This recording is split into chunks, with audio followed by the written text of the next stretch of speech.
Today, June 10th, 2025, in Canberra, Prime Minister Anthony Albanese delivered his first address to the National Press Club since his historic election win. He spoke on the shooting of an Australian reporter in Los Angeles, outlined his government's agenda for their second term, a productivity roundtable, announced new top public servant appointments, topics such as healthcare, the NDIS, defence spending, and housing. Thanks for watching. Please subscribe.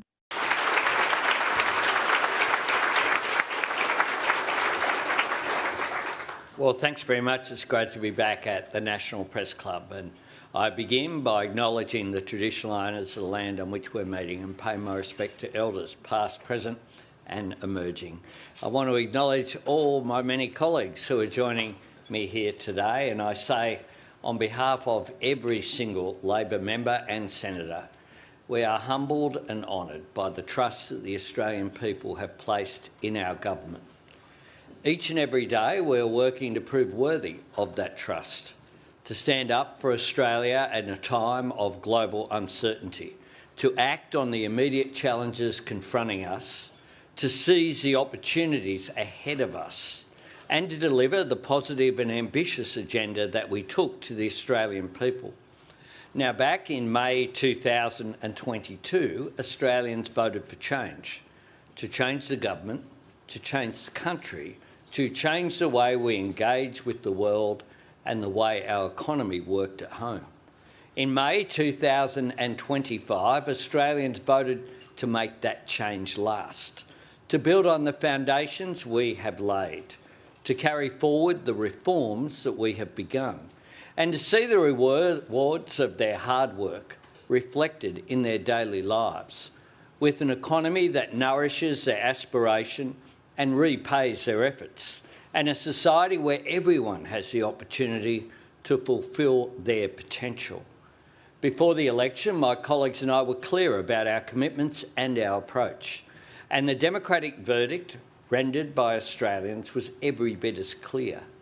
On the 3rd of May, the Australian people voted for Australian values, for fairness, aspiration and opportunity for all, for a progressive patriotism where we are proud to do things our own way, where we recognise that our democracy, our commitment to fair wages and conditions, universal Medicare and universal superannuation are things that bring us together as Australians and set us apart from the world, and where we embrace the fact that one of the characteristics that makes this the best nation on earth is that all of us are driven by a determination to make it even better, to face global challenges, shape economic change and engage with our region in the Australian way, and to build a future where no one is held back and no one is left behind. On the 3rd of May, Australians voted for a government with the plans and policies to uphold and fulfil these values. Australians voted to strengthen Medicare and protect our world-leading pharmaceutical benefits scheme. Australians voted to build more homes and to make it possible for people to buy their first home with just a 5% deposit. Australians voted to embrace the opportunities of cleaner, cheaper, renewable energy and the new generation of jobs and industries that can power. Australians voted to strengthen our defence capability and strengthen our relationships in our region. Australians voted for new investment and new reform in every stage of education, from early childhood to schools to TAFE and university. Australians voted for greater opportunity for women, not as an add-on or an afterthought, but as a fundamental priority for our economy and our society. And Australians voted for a Labor government to keep delivering real and lasting help with their cost of living, keeping inflation down, keeping unemployment low, getting real wages up, taking new action to make sure that consumers don't get ripped off, delivering more direct assistance to families and small business, including energy bill relief, and helping people earn more and keep more of what they earn, with top-up tax cuts next year and then the year after, a new $1,000 instant tax deduction and a continuing focus on lifting productivity and boosting real wages, including, of course, for nearly 3 million Australians on award wages who will receive another real pay rise on the 1st of July. Our government has secured a mandate to act. Our tax cuts are already legislated despite the Liberals and Nationals voting against them. And when the new Parliament sits next month, the first piece of legislation we will introduce will cut student debt by 20%. This will save around 3 million Australians an average of $5,500 each. And, as promised, it will be backdated so that it applies from the 1st of June this year before indexation. By next year, the 5% deposit plan that we took to the election will be open to every Australian looking to buy their first home. It will be available for homes valued all the way up to the average price in every city and every region.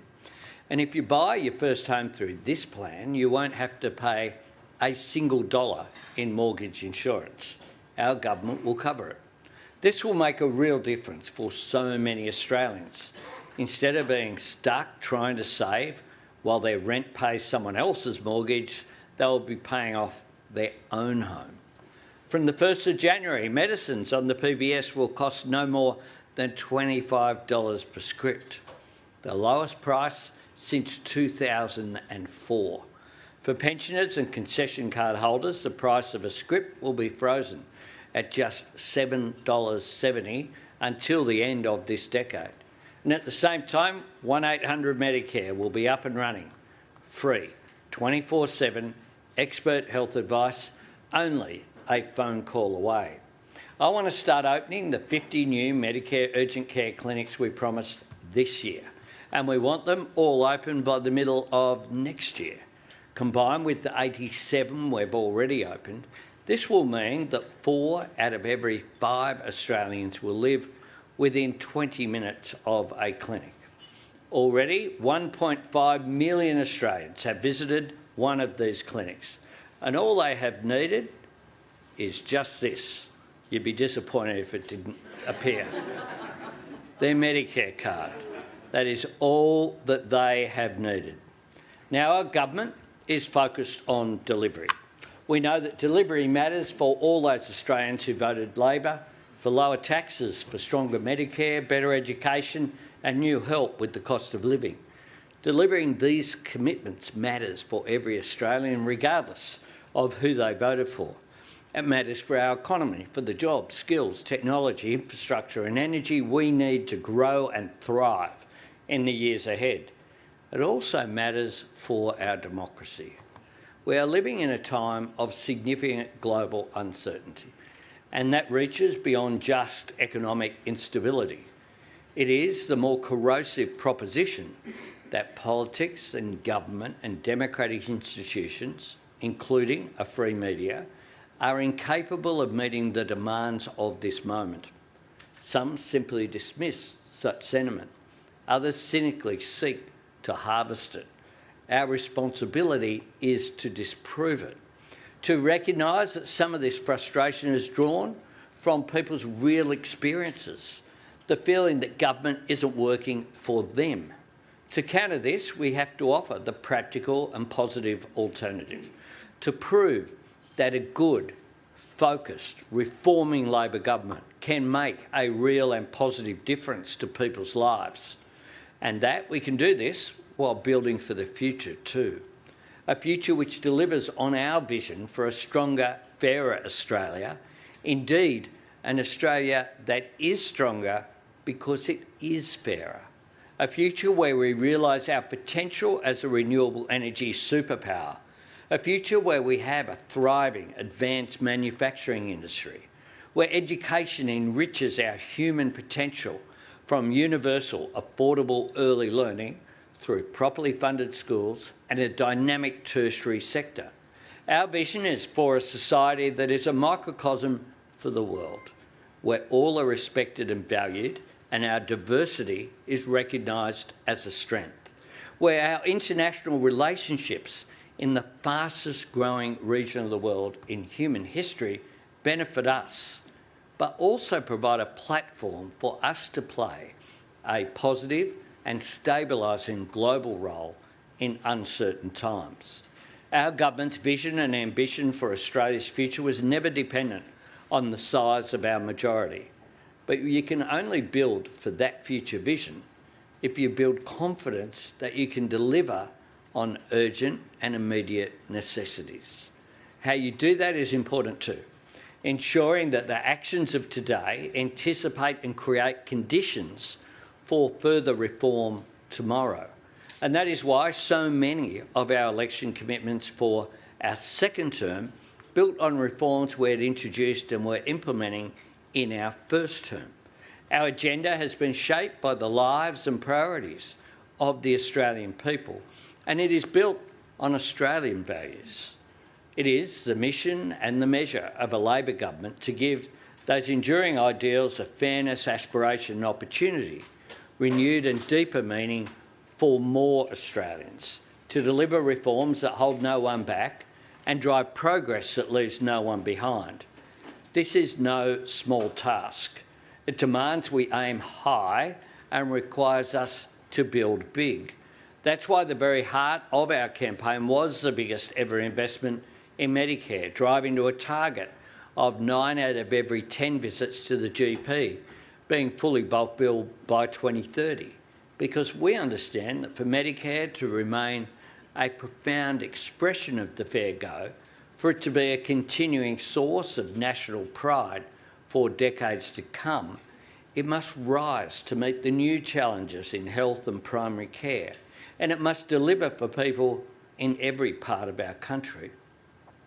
Through an entire decade in government, the Liberals and Nationals invested less than $5 billion in housing. Our $43 billion Homes for Australia plan sets a goal of building 1.2 million new homes before the end of this decade, because we know that boosting supply is the key. And we also understand that for the aspiration of home ownership to remain the great Australian dream, it must be achievable for this generation of Australians. This same sense of responsibility to future generations is why we are working to meet the environmental challenges of climate change and seize the economic opportunities of the energy transition. We've legislated our 43% emissions reduction target by 2030 and our commitment to net zero by 2050. We are delivering our energy policy, renewables backed by gas, batteries and hydro, and we're investing in our economic sovereignty, our capacity to make more things here, with our plan for a future made in Australia. As I said on election night, this is a time of profound opportunity for our nation, because when you consider the resources and energy and technology that a world moving to net zero needs, when you look at our world-leading universities and researchers and TAFEs and startups, when you think about the change in comparative advantage that is occurring, where having the space to co-locate extraction, refining and processing and manufacturing is of increasing significance as a proportion of the cost of production compared to the cost of labour. When you think about what global investors in data centres and green metals and clean energy are looking for, truly, there is nowhere else in the world you'd rather be than right here in Australia. But for all of our national strengths and natural advantages, our success is not guaranteed. Nothing is going to be given to us, and the world is not waiting for us. To realise this opportunity, shape it, and make it our own, we have to move quickly to build an economy that is more dynamic, more productive, and more resilient. Now, this doesn't mean dismissing the policies or the values that we took to the last election. It means working together to fulfil them and build on them. The commitments the Australian people voted for in May are the foundation of our mandate. They are not the limits of our responsibilities or of our vision. The way we deal with big challenges and opportunities from our first term from economic growth and productivity to the energy transition, will continue to evolve, and there will be new challenges to meet at home and overseas. In December of 2022, we responded to the worst global energy crisis since the 1970s by bringing together what was then the New South Wales Liberal government of Dominic Perrottet and the Queensland Labor government of Anastasia Palaszczuk to impose price caps on gas and coal. Now, none of us had taken that commitment to an election, but all of us recognised that we had a responsibility to act in the interests of Australians, or take our world-leading legislation creating an age limit for social media. Now, that arose from a courageous campaign led by parents and backed by the Australian media. Our government answered those calls, and this was passed with bipartisan support. This is about government creating a community standard as well as a legal one, making it clear that social media companies have a social responsibility, and importantly, giving parents and teachers a signal they can point to when they're talking with children about how to engage with technology safely. This matters, and we won't be taking a backward step on it. Being in government also means you can pursue unexpected opportunities. It has been 14 years since the Gonski Review identified the schooling resource standard. Now, for the first time ever, we have agreement between every state and territory and the Commonwealth on the funding and reforms to get us there, to ensure that every Australian student in every Australian school will get the funding they need to reach their full potential. Now, this goes above and beyond what we promised at the 2022 election, and delivering it wasn't a matter of issuing public demands or waving around a blank cheque. It took patient, constructive and direct engagement with the states and territories and the education sector to ensure that every Commonwealth dollar spent on schools will be linked to real reform.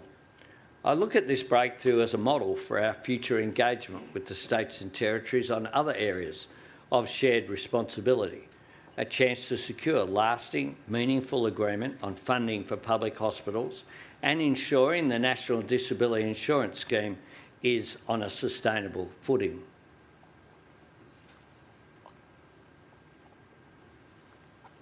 Just as cooperation between different levels of government is vital for securing the services and support that Australians expect and deserve, cooperation between government, business and unions is essential to securing our future growth and prosperity.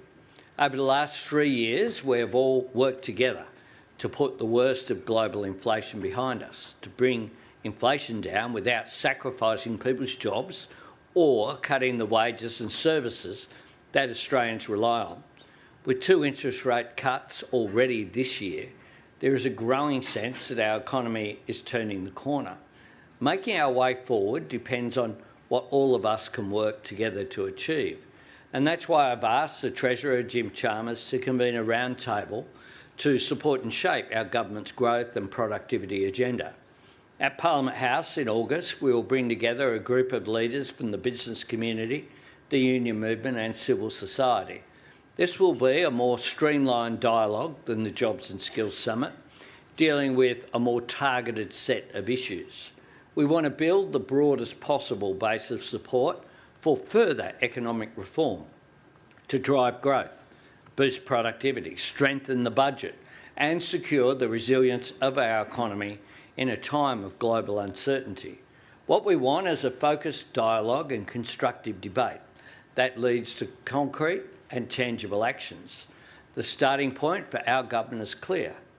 Our plan for economic growth and productivity is about Australians earning more and keeping more of what they earn. We want to build an economy where growth, wages and productivity all rise together.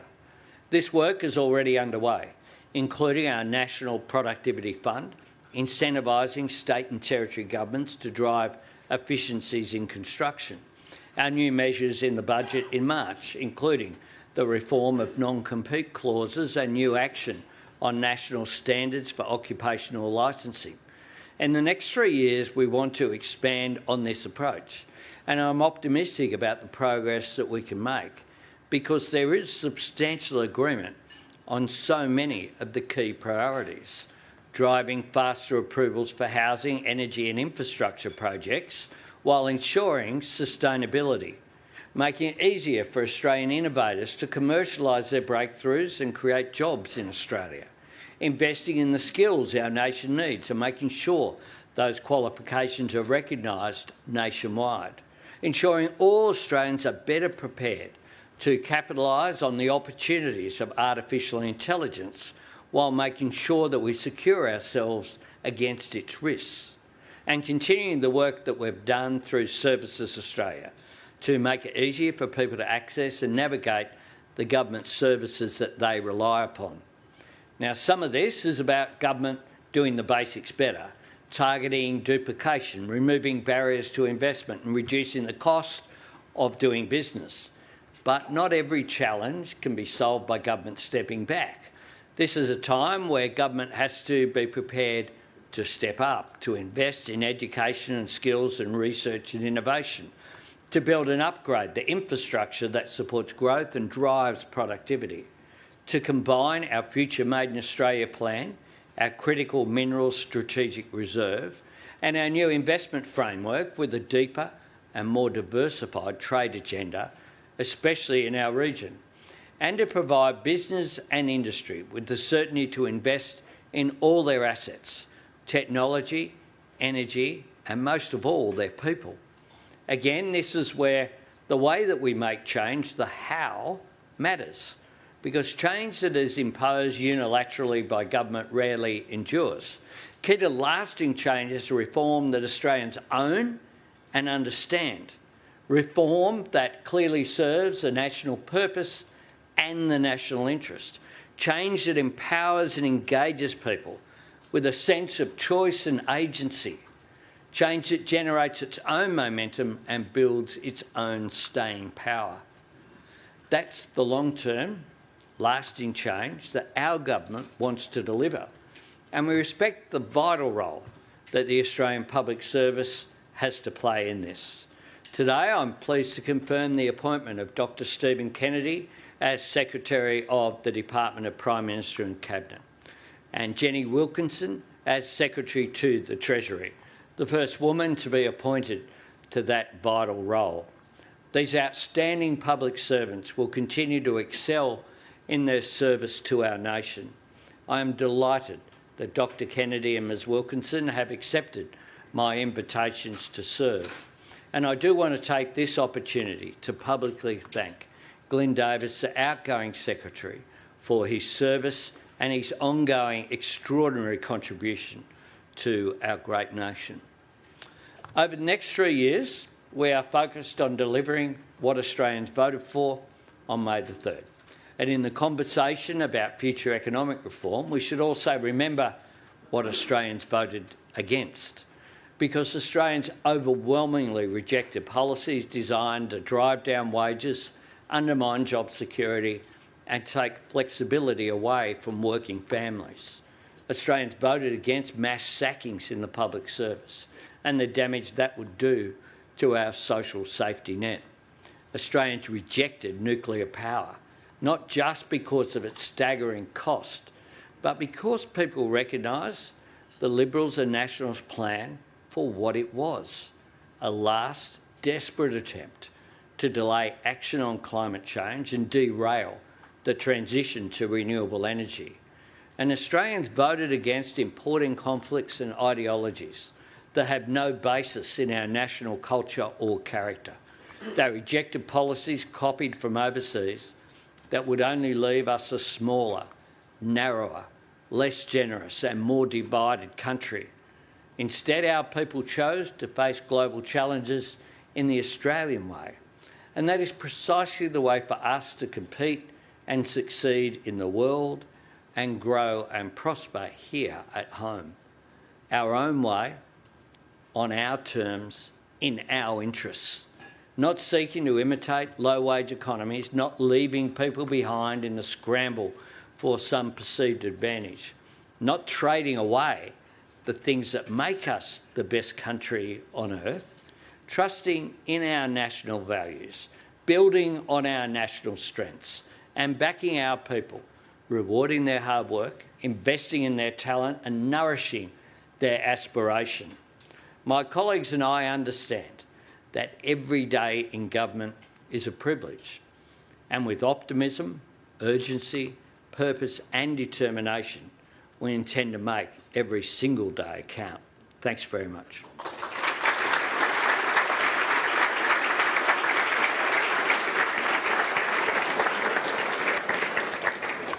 Thank you, Prime Minister. So the Productivity Summit, you alluded to the one in the previous term on IR as well. Some of the business leaders in the wake of that said they felt like things were too slanted towards what the unions wanted. How would you reassure them this time around that it's worth participating and it will be a level playing field?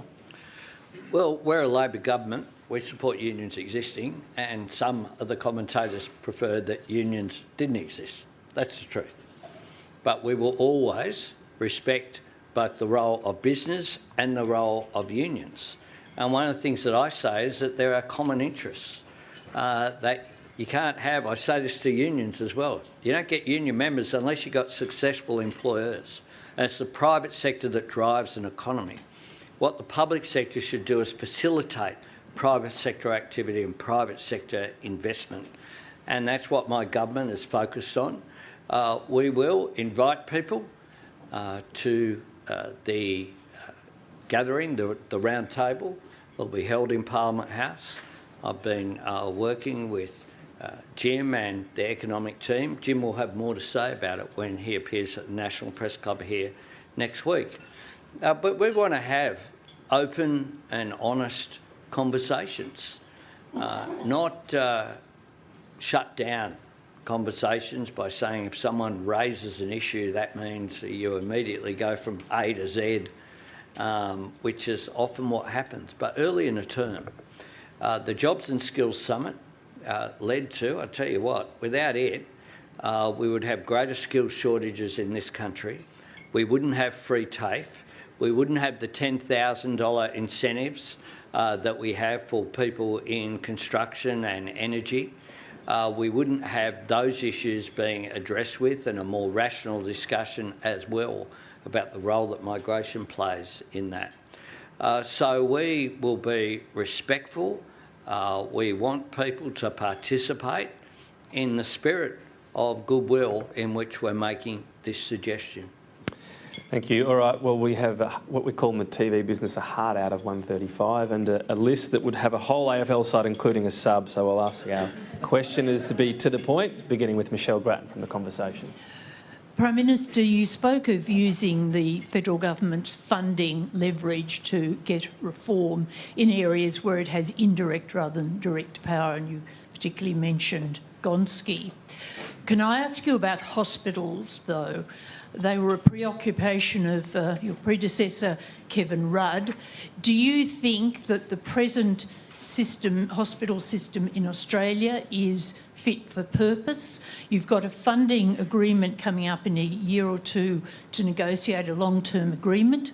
What areas of reform would the federal government be particularly looking for in trying to negotiate with the states in this area that's of preoccupation, I think, to a lot of people concerned about the health sector?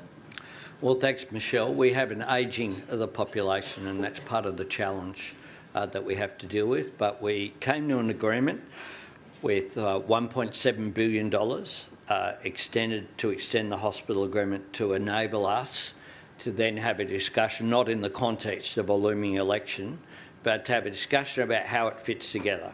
The public hospital system, primary health care, the creation of urgent care clinics really has made a substantial difference in taking pressure off EDs and provides for a middle path, if you like, and has been enormously successful. The satisfaction rates for people who go to an urgent care clinic are extraordinary, which is why we announced an additional 50. The aged care reforms that we have had to delay some of the implementation to make sure it's got right, but that shows an example of where we were able to get agreement, and credit to the former minister for the work that Annika Wells did in that area. So a lot of it is cost shifting because there are people in hospital beds who would be better for them as well as better for the country's finances as a whole, for there to be a more efficient and sensible way of dealing with the delineation between Commonwealth responsibility and state and territory responsibility. And that's what we intend to work through. I think similarly, the NDIS, you know, there are people going on to the NDIS. The numbers mean that growth that we inherited, that was pretty close to 20%, was simply unsustainable, and the system would just collapse. So how do you get rational decision making that is providing for the best service possible but delivered in the most efficient way possible by each level of government is the starting point. Next question, Jane Norman from the ABC. Hello, Prime Minister. Jane Norman. Thank you for your address today and for your ongoing support of the club. I wanted to ask you about defence spending, as it is an issue that's being considered globally at the moment. You've said time and time again that you don't want to set an arbitrary target where other countries around the world have started to sort of accelerate their funding. I just wanted to ask for sort of an insight into your thinking. So if you're not going to set an arbitrary target, that's fair enough, but do you accept the global trend at the moment is to accelerate defence funding in this challenging strategic environment? And are you sort of open to lifting Australia's ambition above and beyond what's already been announced and budgeted for? Well, we have $57 billion over 10 years, $10 billion over the forwards of additional investment. Seems to me that if the Health Minister or the Comms Minister or the Infrastructure Minister came to us and said, we want you to spend X percentage of GDP, but we won't tell you what it's for, that they wouldn't get far in an ERC process. And there is no reason why defence shouldn't be governed by anything other than one factor. What do we need? What is the capability we need to keep us safe? Our capability will always be supported, any submissions, by myself as Prime Minister, because our first order is to keep us safe. And we do that through capability, but we do it through something else as well. Our relationships. The work that we have done with our neighbours, including Papua New Guinea and Indonesia, has been, I think, a real distinction between what we inherited and our status with ASEAN nations and Pacific Island Forum nations and Indian Ocean nations as well. And that is one of the things that we need to take account of as well, and something that my government is very focused on. So the percentage of a GDP spending on defence could go up, but it'll be based on needs rather than here's a figure. Is that fair to say in future budget? Yeah, of course. We will always provide for capability that's needed. But you saw the alternative. You don't have to theorise about it. You saw it during the election campaign. An announcement of $21 billion by the coalition. They couldn't say where it was coming from or where it was going to. Australians voted on 3rd of May against a, frankly, unprepared for government opposition, which was unprepared in so many ways. The only area in which they were prepared was in rhetoric. And you can't defend a country with rhetoric, you defend it with assets. Mark Riley from 7 News. Prime Minister, we had quite a debate during the campaign on housing, but mostly for first home buyers, with supply and demand side promises. And while we were out there on the campaign trail, the mean price of a house in Australia went above $1 million for the first time, and affordability is a massive issue, but so is supply. Your housing minister just in the last couple of days has said it's just too hard to build a house in Australia. You have two big targets out there, 1.2 million houses, 100,000 for first home buyers. What will you do specifically, and what do you want the states to do to make it easier to build a house in Australia? It is too hard, and one of the areas is regulation. So there's a conscious decision made by myself as PM to appoint Claire O'Neill as Minister for Housing and Cities, because one of the things that we have to do is to make it easier. Developers say that it's just too complex, adds to costs as well. So we have to look at ways in which we can bring costs down. I must say that the actions of state governments right around the country are very positive in the courage, frankly, that someone like Chris Minns has shown. To give one example, on Rose Hill, he was right. He was absolutely right in putting forward something that was controversial, and in the end, people knocked back in spite of the fact it had the support of the leadership of the racing industry. But that's the sort of thing that we're going to need to do. You can't deal with supply issues without having the courage to do things like that, or indeed my local government area in the inner west has produced a plan for planning that leads to substantially tens of thousands of additional people close to public transport. There'll be blowback for that. I'm sure I'll get representations as the local member. But you've got to be prepared to do that. But what Claire has pointed towards is a very conscious decision. We had discussions when I was working out the ministry, and she has clear ideas about how to cut through. Some of that regulation is national, and that's what, in terms of building standards, just unnecessary regulation. We want to make sure that housing is fit for purpose and all of that.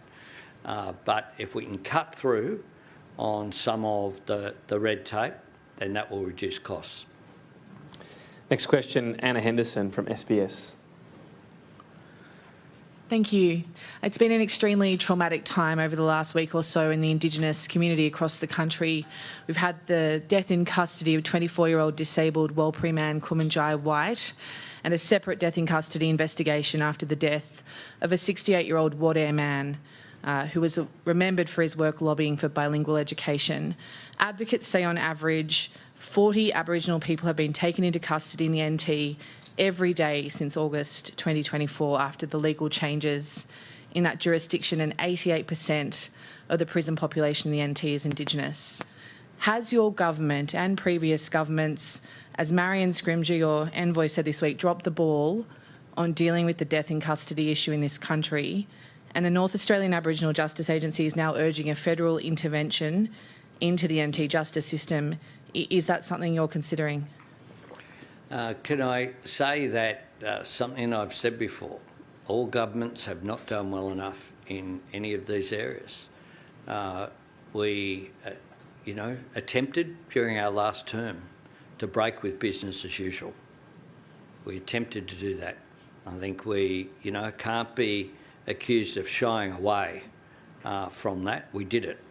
And we did it because we needed to engage in a different way with First Nations people.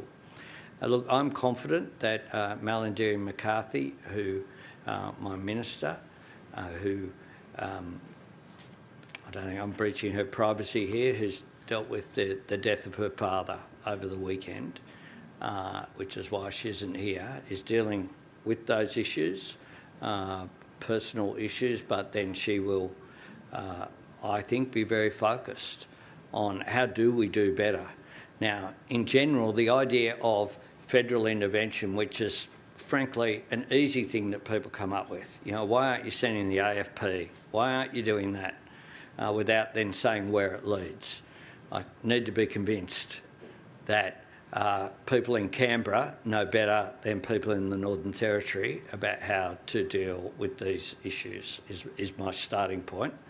I think it comes out all the time with a range of issues.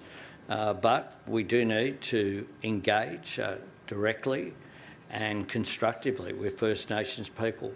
Now, people voted clearly in the referendum against the model that was put forward by First Nations people themselves in the Uluru Constitutional Convention in 2017. But we need to find different ways of engaging respectfully, of listening in a different form as well. Thank you. Next question comes from Andrew Clennell from Sky News. Prime Minister, Angus Houston, the co-author of your Defence Strategic Review, told the US Studies Centre last November that AUKUS boats, quote, must be a net addition to Australia's military capability. The only way they can be a net addition to Australia's military capability is to increase our defence spending to 3% of GDP as we move into and through the 2030s. Will you take note of what he said? It may be in Australia's interest to stand up to the US on trade, but is it really in our interest to stand up to Donald Trump when it comes to how much we spend on defence? And if we don't spend more on defence, couldn't the Americans threaten to not build or give us the AUKUS submarines? Well, I think that Australia should decide what we spend on Australia's defence. Simple as that. That's my view. Now, if others think that that's not the case, then it's up to them to make that case. Angus Houston's been a friend of mine for a very long period of time, and I always pay attention to anything that Sir Angus Houston has to say. But I've made it very clear. We will support the capability that Australia needs. I notice in your question you haven't put forward one thing that we should be investing in that we're not investing in. That's Angus Houston told you that two things? That's my point. That's my point. Arbitrary figures, you know, lead to a cul-de-sac. And we want to make sure as well that every single dollar that defence spends results in actual assets. And under the former government, there are a lot of media releases, just not many assets.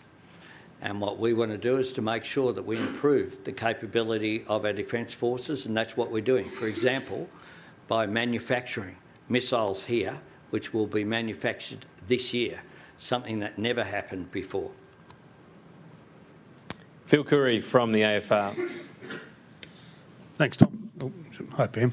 I want to go back to Tom's question about the Productivity Summit, because there was a lot of cynicism in the business community after the Jobs and Skills Summit that most of the, if not all of those outcomes were preordained, especially on IR. Now, it's hard to talk to a business group about productivity at the moment without them mentioning the first and second tranches of IR laws. You passed in the first term, and you've got plans now to enshrine penalty rates in legislation. Is your message to any of the business groups going to attend your summit, don't waste your breath if you're going to raise IR? People are entitled to raise whatever they want to raise. But I'm a Labor Prime Minister and I support penalty rates. I'm a Labor Prime Minister and I support real wages increasing. I'm a Labor Prime Minister and I support an economy that works for people, not people working for an economy. And, you know, if we look at the differentials of how workers on the minimum wage have come out in the last 20 years, pick whatever figure you like, and how chief executives of the top ASX companies are going, I reckon workers would be, happy to be halfway to where their increases have come. So workers getting a fair crack is not something that is, something that we will abandon. We support workers getting a fair crack for their contribution. What we do support is companies being successful. We support proper negotiation between workers and businesses to achieve productivity improvements. And we support, living standards not going backwards. I spoke a lot in the speech about the Australian way. And one of the things that the Australian way is to not have people who feel like they don't have a stake in the economy. And I think we see that in some places in the world, and a rise of populism, whether of the far right or the far left, as a result of that. That's not what I'm seeking here. I'm seeking an Australian way that does things differently. that looks at some of the division that's there in some international societies and says, gee, it's a good thing that people feel like they have a stake in Australian society and in our success. And that's something that I think is a big division in Australian society. I mean, we put forward a submission to the Fair Work Commission in our first cabinet meeting, was approved of this year, just like it was in 2022. It's resulted in a real wage increase. Is that a good thing? Yes, it is. Thanks. Next question, Charles Croucher from the Nine Network. Hello, Prime Minister. You've seen the vision of Lauren Tomasi, my colleague and friend, who was shot while doing her job covering the situation in Los Angeles yesterday. If you get a chance to speak with Donald Trump in the next 7 days, will you raise that incident? And what were your thoughts when you saw what happened? Well, I spoke with Lauren this morning, and she's going okay. She's pretty resilient, I've got to say. But that footage was horrific. That was the footage of an Australian journalist doing what journalists do at their very best, which is to go into an environment that's not comfortable, but where in LA it is not unreasonable to think that she would not have been targeted with a rubber bullet. It is not unreasonable to think that she could go about her coverage clearly, as people can see the footage, clearly identified as media. And so we have already raised these issues with the US administration. We don't find it acceptable that it occurred, and we think the role of the media is particularly important. Is that something you'll raise personally, though, with the President? Well, discussions I have with the President are discussions between myself and the President. That's the way I deal with people, diplomatically, appropriately and with respect. So I'll leave the discussions with the President till they occur rather than foreshadow them. Thank you. You said targeted. Was that how it was raised by the Australian government, that she was seemingly targeted by police? Well, she was clearly identified. And, there was no ambiguity. She wasn't, wearing a trackie. She was wearing a helmet, and something identified her as media. And, it is not acceptable that a journalist, and I say this here at the National Press Club, from time to time, I will have disagreements with journalists. That won't shock you. Sometimes even with Sky journalists. But, I respect the role that the media play, and people should respect the role that the media play in our modern society. I know you've never disagreed with a question from Greg Brown from the Australian. Never. Thanks, PM. In the context of the debate about defence spending, you've said that we have strategic competition in the region, but I was hoping for you to really simplify that so voters understand your thinking on this. So do you think China is a national security threat to Australia? I think that our engagement with the region and the world needs to be diplomatic, needs to be mature, and needs to avoid the attempts to simplify what are a complex set of relationships. And Australian journalists should do the same. And I believe... But isn't it less about simplifying it, like for what you're arguing? We have strategic competition in the region. But does that mean China is a potential military threat to Australia? We have strategic competition in the region. We have that. We have a defence strategic review which outlines what Australia's defence needs are. And we engage constructively in the region, including with China and including with ASEAN nations. And what we say is that it is in Australia's interests and indeed the world's interests for there to be peace and security in our region and indeed around the world. That's our position. That's the mature way in which we are able, as a middle power, to exercise influence in the region. Next question, Paul Sakal from the SMH and The Age. Thanks, Prime Minister. Thanks, Tom. Prime Minister, you might meet the US President next week. Would you be willing to walk away from that meeting without a deal if the Americans don't offer a good one? And on the productivity roundtable, if there are big ideas that come out of it, do you commit to go into the next election with those policies, or could you legislate in the interim? Well, on the latter, I don't want to preempt it. I want people to be able to have a discussion. To be able to have a discussion without screaming headlines saying, this is going to happen because someone has raised it. I want people to be able to have a mature discussion around a room to see where is it, are there win-wins on productivity, are there win-wins, I think, in a whole range of areas. For example, on, approvals, things that was in the speech, approvals of things like housing, industry, how do we get things moving quicker but which are more sustainable as well? How do we use that to boost productivity going forward? And on any arrangements, as we did with the European Union, we'll only sign up to things that are in Australia's national interest. So on things like the Pharmaceutical Benefit Scheme, the Media Bargaining Code, our biosecurity in agriculture, they're not on the table as far as we're concerned. But are there areas in which Australia and the United States can have win-wins? Yes, I believe that there are, and I will engage in those discussions respectfully, as we have over recent months. Next question, Dana Daniel from the Canberra Times. Thank you, Prime Minister. You've spoken about the importance of a free media to democracy.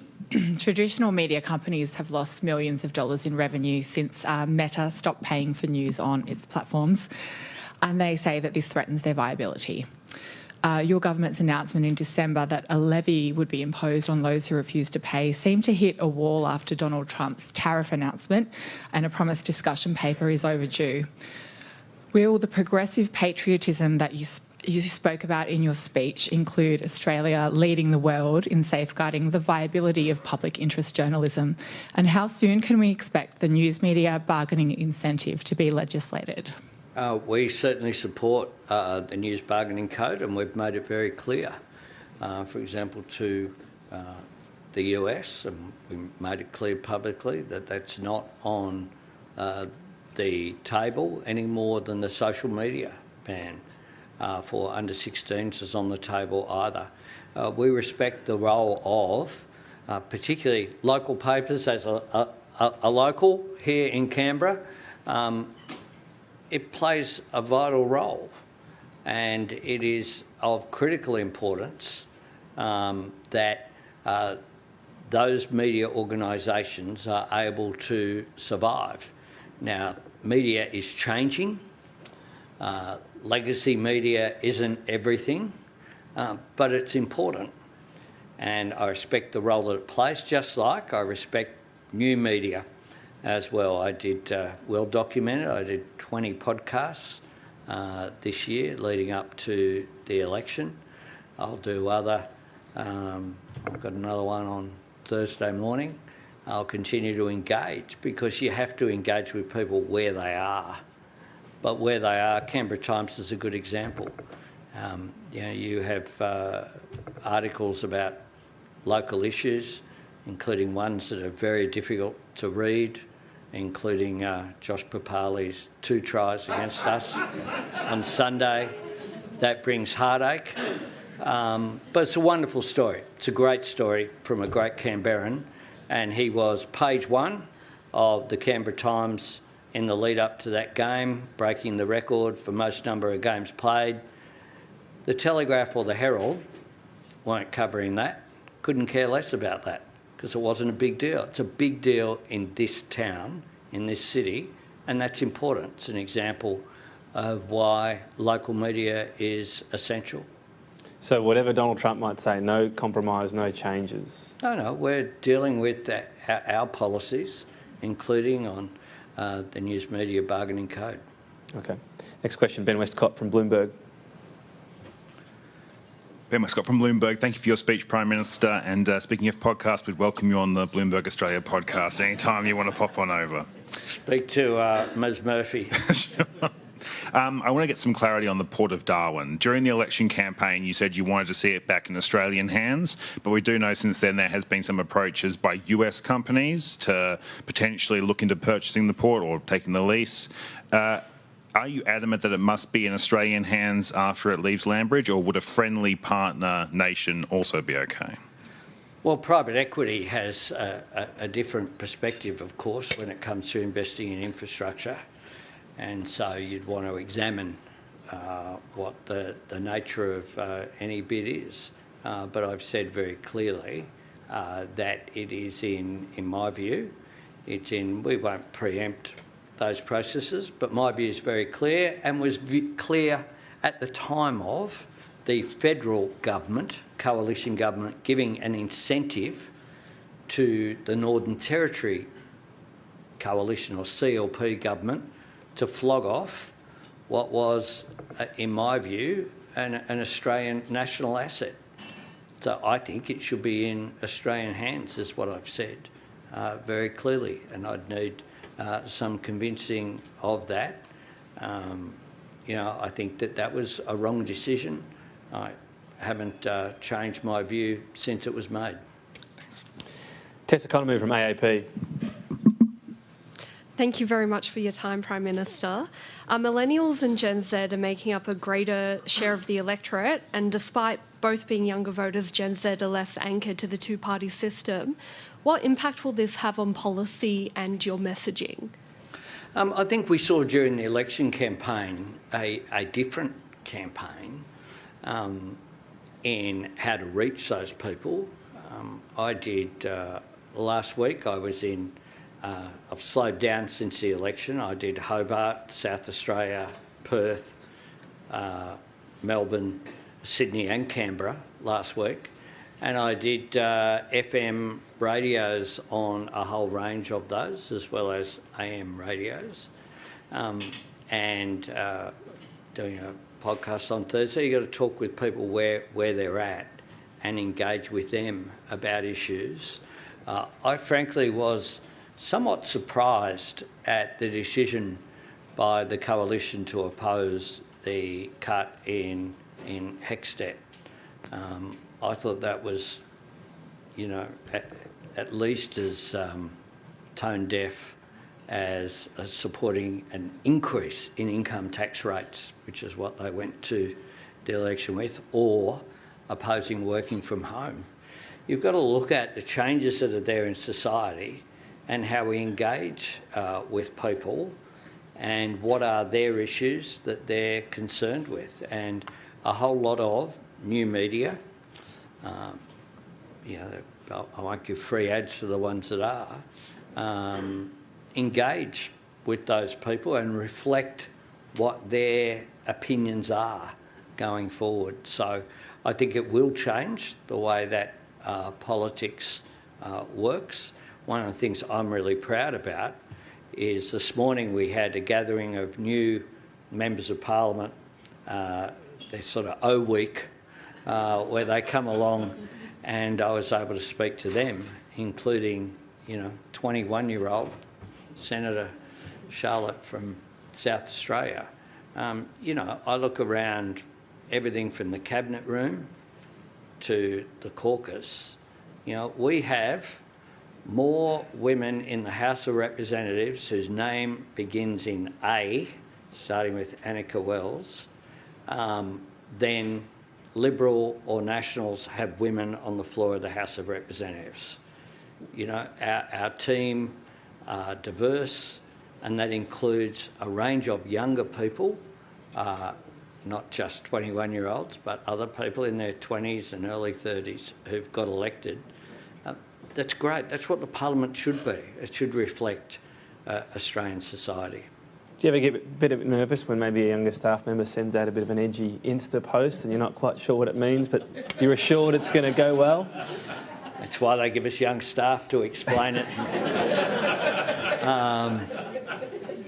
No, look, I mean, I think politics has changed as well. Like, people I say this at National Press Club so it'll appear in a transcript in future years.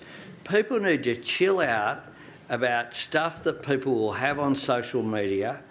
You know, if people are held to account for what a 21-year-old has on social media in 10 years' time, then we won't have anyone willing to put their hand up in public life.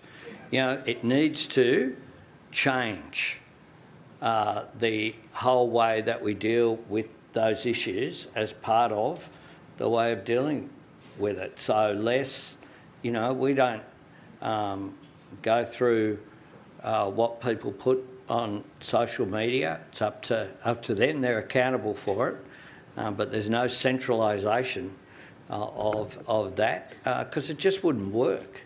It just wouldn't work at all. And I understand the pressures that young people, you know, are under, which is very different from the pressures that were on. You know, I wouldn't particularly appreciate everything being documented when I was in Young Labor, let me tell you. All right, on that note, we're trying to get through two more. Karen Barlow from the Saturday paper. Hello, Prime Minister.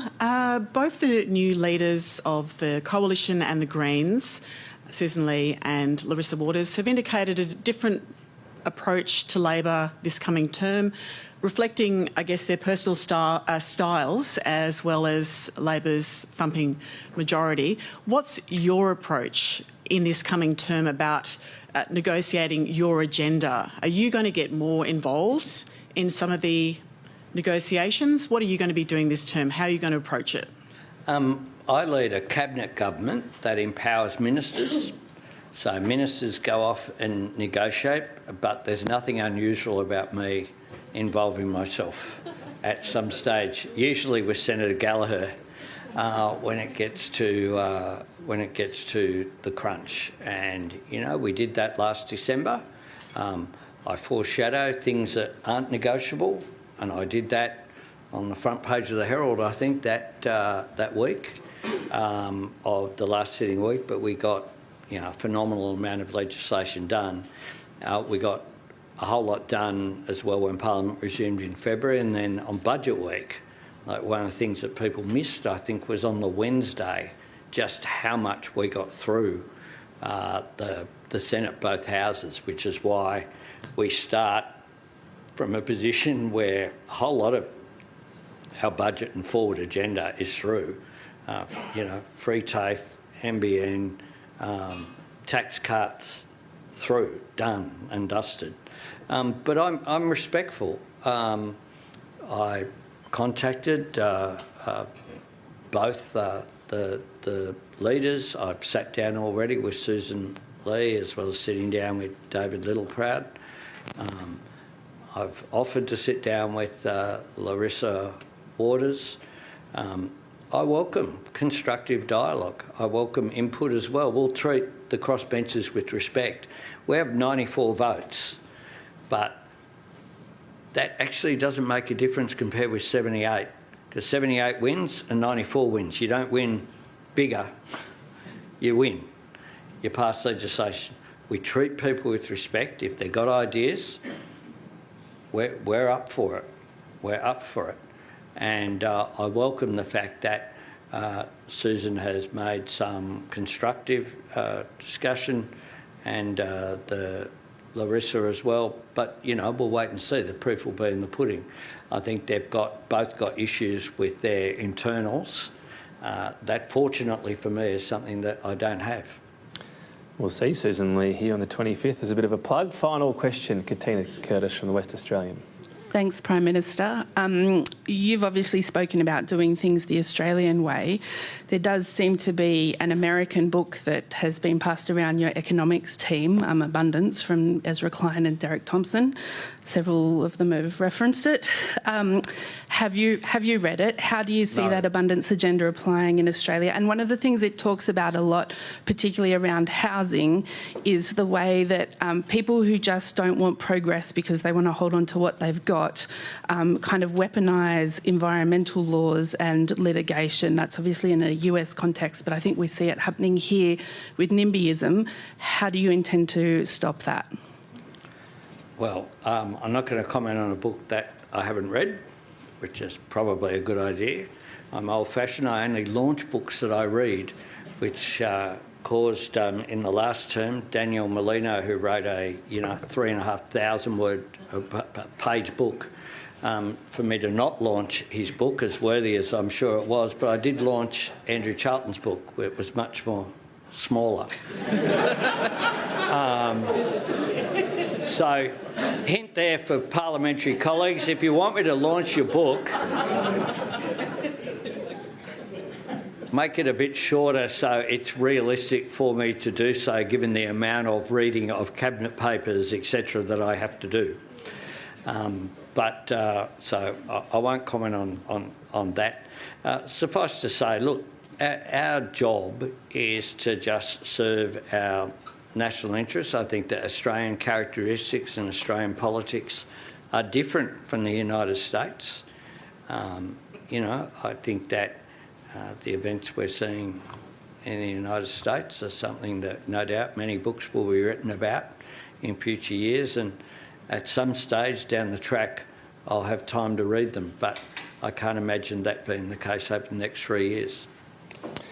Well, thank you very much for your time today, Prime Minister. It's not quite a Medicare card, but we've got another membership to add to your collection. You only need one Medicare card.